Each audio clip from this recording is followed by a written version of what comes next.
साल 2001 बालाजी टेलीफिल्म्स की ऑनर एकता कपूर का फोन कॉन्स्टेंटली रिंग कर रहा था। पिछली रात एक कैनन इवेंट हुआ था जिसका पूरा ब्लेम एकता पर था। उन्हें भर भर के गालियां और ताने मिल रहे थे, यहाँ तक कि बालाजी के ऑफिस में फोन पर भी कॉल के नोटिफिकेशन ब्लास्ट हो रहे थे। इसी लिस्ट में एक कॉल सुनीता अनिल कपूर का भी था। एकता ने उनकी हाई प्रोफाइल लानतें सुनी और फोन काटते हुए ऐसे मुस्कुराई जैसे कोई कॉम्प्लीमेंट मिला हो। इसी कुटिल मुस्कुराहट से इंस्पायर होकर उन्होंने आइकॉनिक कैरेक्टर कोमोलिका और वो लेजेंडरी बीजीएम क्रिएट कर डाला। बट वेट, क्या एकता ने सारी गालियों को अमृत समझकर गटक लिया था? Not really. देखो, इससे पहले वाली रात को स्टार प्लस पर एक बड़ा इंसिडेंट हुआ था। टीआरपी में टॉप कर रहे शो क्योंकि सास भी कभी बहू थी के 125वें एपिसोड में सीन था देश के दामाद कहे जाने वाले मिहिर वीरानी की मौत का। इस इवेंट के बाद मिलेनियल जनरेशन ने पहली बार पैरा सोशल रिलेशनशिप का मास हिस्टीरिया वर्जन देखा था, जहां लोग रील और रियल लाइफ का फर्क ही भूल गए थे, क्योंकि अमिताभ की कुली को आए काफी वक्त हो चुका था और घर घर मोदी अभी आना बाकी था। Now let's come back to future.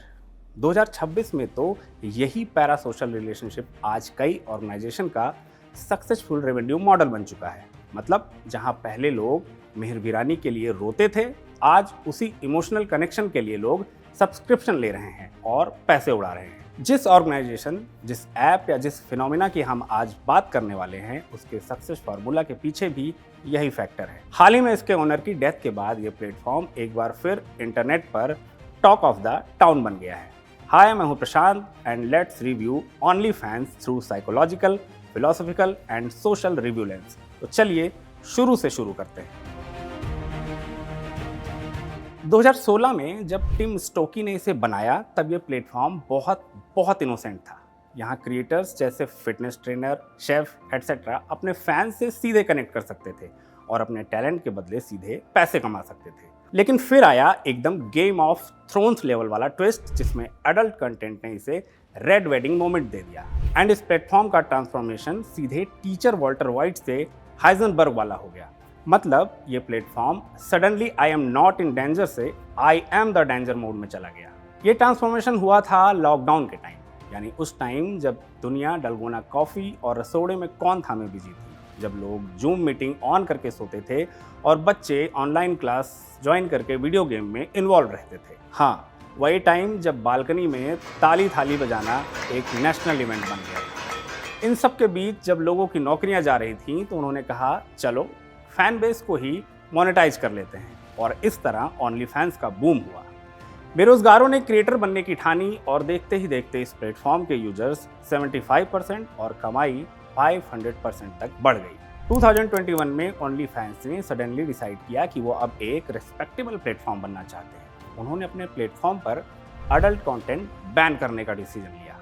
इस पर क्रिएटर्स और फैंस का रिएक्शन धोनी के सेमीफाइनल में रन आउट होने जैसा शॉकिंग था। इतना ज़्यादा बैकलैश हुआ कि कंपनी को कैसा लगा मेरा मजाक बोलते हुए अपने स्टेटमेंट और स्टेप दोनों वापस लेने पड़े। इसके बाद बेयोंसे ने जब अपने गाने सैवेज में इसका नाम क्या लिया, प्लेटफॉर्म की वैल्यू टू द मून पहुंच गई। फिर एंट्री हुई बेला थॉन की, जिन्होंने बिना खास कंटेंट के इतना पैसा छापा कि प्लेटफॉर्म को पेमेंट के नियम ही बदलने पड़े। अब तो इस प्लेटफॉर्म पर सेलिब्रिटीज और क्रिएटर्स की बाढ़ आ चुकी है। क्रिएटर्स के लिए ये मनी प्रिंटिंग मशीन है, फैंस के लिए दिलकशी। कल तक जो प्लेटफॉर्म मीम था, आज बिजनेस वर्ल्ड के लिए वो मनी मेकिंग लेजेंड बन चुका था। गालिब ने पूछा था कि पूछते हैं वो कि गालिब कौन है, वैसे ही लोग पूछते हैं कि ये प्लेटफॉर्म कमाता कैसे है। इनके पास 4 मेन तरीके हैं। सबसे पहले आता है सब्सक्रिप्शन मॉडल। देखो, यहाँ फ्री में सिर्फ टीजर मिलता है, असली कंटेंट पेवॉल के पीछे है।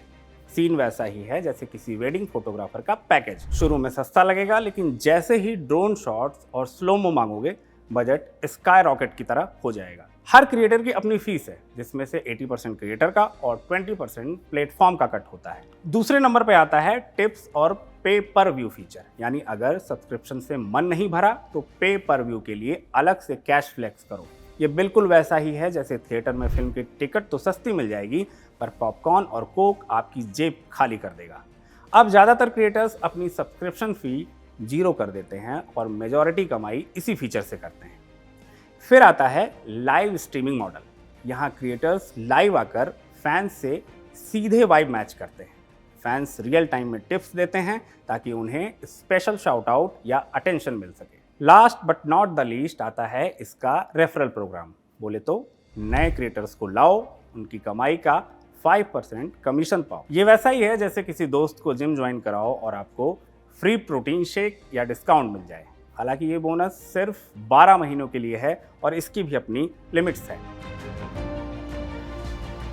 1956 में फेमस सोशियोलॉजिस्ट डोनाल्ड हार्टन और रिचर्ड वूल ने एक टर्म दिया था, पैरा सोशल रिलेशनशिप। इसका मतलब है वो वन साइडेड रिलेशन जहां ऑडियंस को लगता है कि वो सेलिब्रिटी को जानता है पर सेलिब्रिटी को पता ही नहीं कि आप कौन हो। ठीक वैसा ही बॉन्ड जिस वजह से स्टार्टिंग में मेहर वीरानी की मौत पर पूरा देश रोया था। इसे क्वांटम फिजिक्स के होलोग्राफिक प्रिंसिपल से समझिए। ये कहता है कि हमारी 3D दुनिया असल में एक 2D सरफेस पर प्रोजेक्टेड इमेज है। ओनली फैंस में भी यही होता है। आप जिस क्रिएटर से कनेक्टेड महसूस करते हैं वो इंसान नहीं बल्कि उनका डिजिटली क्यूरेटेड वर्जन है। ये उनकी असल जिंदगी का केवल एक चमकता हुआ 2D हिस्सा है। आप बेसिकली एक डिजिटल होलोग्राम से रिश्ता बना रहे हैं जिसे देख सकते हैं, सुन सकते हैं पर छू नहीं सकते क्योंकि वो स्क्रीन के बाहर एग्जिस्ट ही नहीं करता। रिसर्चर टाइनन और लाइनहैन के अकॉर्डिंग ओनली फैंस मॉडल्स जानबूझकर दोस्ती और प्रोफेशनल काम के बीच की लाइन को धुंधला कर देती है। सोशियोलॉजिस्ट इरविंग गॉफमैन इसे इम्प्रेशन मैनेजमेंट कहते हैं, जहां क्रिएटर अपना बिहेवियर कंट्रोल करता है ताकि आप उसे अपना सगा समझें। लेकिन ये रिश्ता कभी कभी टॉक्सिक हो जाता है। के पॉप इंडस्ट्री में स्टार्स को कॉन्ट्रैक्ट से बांधा जाता है कि वो डेटिंग ना करें ताकि फैंस की इमोशनल अवेलेबिलिटी वाली फैंटेसी ना टूटे। इससे पैदा होते हैं ससैंग फैंस यानी प्रो मैक्स स्टॉकर्स फैंस जो प्राइवेसी की धज्जियां उड़ा देते हैं। डर फिल्म के शाहरुख खान का ये एकदम जेंजी अवतार है।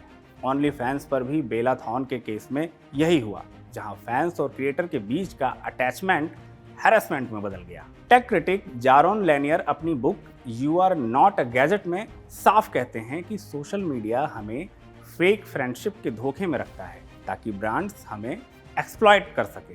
Ultimately it's all about money. Social contract theory कहती है कि सोसाइटी में सेटल होने के लिए हम अपनी थोड़ी फ्रीडम छोड़ देते हैं। डिजिटल वर्ल्ड में आप अपना टाइम, डेटा और इमोशंस देकर क्रिएटर से जुड़ते हो, पर यहाँ ये कॉन्ट्रैक्ट वन साइडेड है। क्रिएटर को फेम और पैसा मिलता है और फैंस को बस one sided emotional investment. Harvard की प्रोफेसर सोशाना जुबाफ अपनी book the age of surveillance capitalism में कहती हैं कि आपका हर डिजिटल स्टेप डेटा बनाकर बेचा जा रहा है जिसे आप इंटरैक्शन समझ रहे हैं, वो असल में एक ट्रांजैक्शन है। Computer science professor Cal Newport digital minimalism में बताते हैं कि प्लेटफॉर्म ऐसे बने हैं कि आपका टाइम खा जाएं और आपको पता भी ना चले। अब फैंस को लगता है कि ब्लू टिक वाले क्रिएटर से उनकी पक्की बेस्टी वाली वाइब है। ये वैसा ही डिल्यूजन है जैसे तुम्हारी क्रश तुम्हारे पास में कहीं देखे और दोस्त बोलें भाई तुम्हें ही देख रही थी।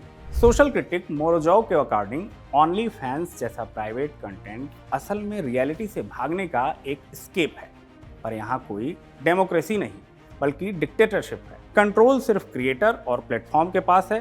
फैंस तो स्टॉकहोम सिंड्रोम के शिकार हैं जिन्हें अपने लूटने वाले से ही प्यार हो गया है। तो बॉटम लाइन, ये कोई गहरा रिश्ता नहीं बल्कि एक बिजनेस मॉडल है जहां तुम सिर्फ एक कस्टमर हो और तुम्हारा इमोशनल कनेक्शन एक product. Famous French philosopher Simone de Beauvoir ने द सेकंड सेक्स में औरतों के ऑब्जेक्टिफिकेशन की बात की थी, जहां औरतें सिर्फ पुरुष की फैंटेसी को पूरा करने की ऑब्जेक्ट बन जाती हैं। ओनली फैंस ने इसमें नया ट्विस्ट डाल दिया। लिबरल फेमिनिज्म इसे रिवोल्यूशनरी मानता है। उनके हिसाब से अब औरतें खुद डिसाइड कर रही हैं कि उनकी बॉडी की कीमत क्या होगी। मिडिल मैन खत्म हो गए हैं, सीधा क्रिएटर टू कस्टमर डील है। यह मार्वल के ब्लैक विडो की तरह अपने नियम खुद बनाने जैसा है। इनका लॉजिक सिंपल है, जब दुनिया मुझे ऑब्जेक्ट मानती है तो मैं इसे मोनेटाइज क्यों ना करूं। लेकिन रेडिकल फेमिनिस्ट इसे एक ग्लास केक मानते हैं। वो क्वेश्चन करते हैं कि अगर ये प्लेटफॉर्म आपको अपनी बॉडी बेचने की चॉइस दे रहा है तो क्या ये वाकई आपकी फ्रीडम है? अगर स्टैट्स देखें तो ओनली फैंस पर एवरेज क्रिएटर $145 पर मंथ से भी कम कमाता है।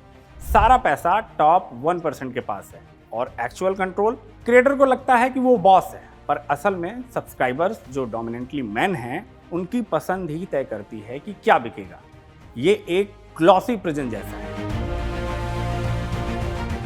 अब आता है $1,000,000 क्वेश्चन। जब फ्री में अडल्ट कंटेंट अवेलेबल है तो लोग ऐसे प्लेटफॉर्म की ओर क्यों जाते हैं? राइटर निकोलस कार अपनी बुक द शैलोज में कहते हैं कि इंटरनेट ने हमारा अटेंशन स्पैन गोल्डफिश जितना कर दिया है। फ्री साइट्स पर पैराडॉक्स ऑफ चॉइस और कॉग्निटिव ओवरलोड है, यानी इतने ऑप्शंस हैं कि दिमाग चकरा जाता है। ओनली फैंस इसी का इलाज है, एक स्ट्रक्चर्ड और क्यूरेटेड एक्सपीरियंस।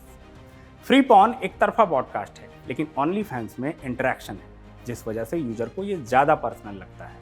यहाँ लाइव स्ट्रीम और पर्सनल मैसेज से आपको लगता है कि आप क्रिएटर से बात कर रहे हो। भले ही ये इंटरमिटेंट पॉजिटिव रिइंफोर्समेंट यानी स्लॉट मशीन वाला नशा हो, पर जब क्रिएटर रिप्लाई देता है तो दिमाग में डोपामाइन का जैकपॉट लगता है। यहाँ क्रिएटर अपनी लाइफ की सेलेक्टेड हाइलाइट्स दिखाकर बाउंडेड ऑथेंटिसिटी क्रिएट करते हैं। आपको लगता है कि वो आपके दोस्त हैं, पर असल में सिमुलेटेड इंटीमेसी है। मास्लो की हायरार्की ऑफ नीड्स कहती है कि इंसानों को बिलोंगिंग चाहिए। जैसे द डिक्टेटर मूवी में तानाशाह अलादीन सब कुछ पाकर भी सिर्फ एक कडल के लिए तरसता है। यहाँ भी लोग सिर्फ कंटेंट नहीं बल्कि डिजिटल कडल ढूंढ रहे हैं। ओनली फैंस ह्यूमन रिलेशंस के उस बेसिक नीड को पूरा करता है जहाँ हम एंगेजमेंट चाहते हैं। ऊपर से फोमो और एनोनिमिटी का तड़का है। लिंक इन बायो डालकर कंटेंट छूटने का डर या फोमो बेचा जाता है। प्लस डिजिटल एनोनिमिटी का फायदा ऑडियंस अपनी पहचान छुपाकर फैंटेसी पूरी कर सकती है। तो बॉस, ओनली फैंस कोई मामूली साइट नहीं बल्कि पॉर्न और सोशल मीडिया का वो टॉक्सिक मिक्सचर है जहां प्यार और बिजनेस की लाइनें पूरी तरह धुंधली हो चुकी हैं। ये प्लेटफॉर्म हमारे अकेलेपन और डोपामिन की भूख को मोनेटाइज करने की मास्टर क्लास है। यहाँ आप सिर्फ कंटेंट कंज्यूम नहीं कर रहे बल्कि एक कस्टमाइज्ड फैंटेसी खरीद रहे हो। माइकल हैरिस के अकॉर्डिंग डिजिटल दुनिया ने हमारा खाली समय छीन लिया है और ओनली फैंस ने उसी खालीपन में अपनी डिजिटल लत फिट कर दी है। वीडियो कैसा लगा कमेंट बॉक्स में ज़रूर बताएं। अच्छा लगा तो लाइक और शेयर करना ना भूलें। चैनल को सब्सक्राइब ना किया हो तो ज़रूर कर लें। ऐसे तमाम इंटरेस्टिंग वीडियोज़ के लिए देखते रहें जिंदाबाद।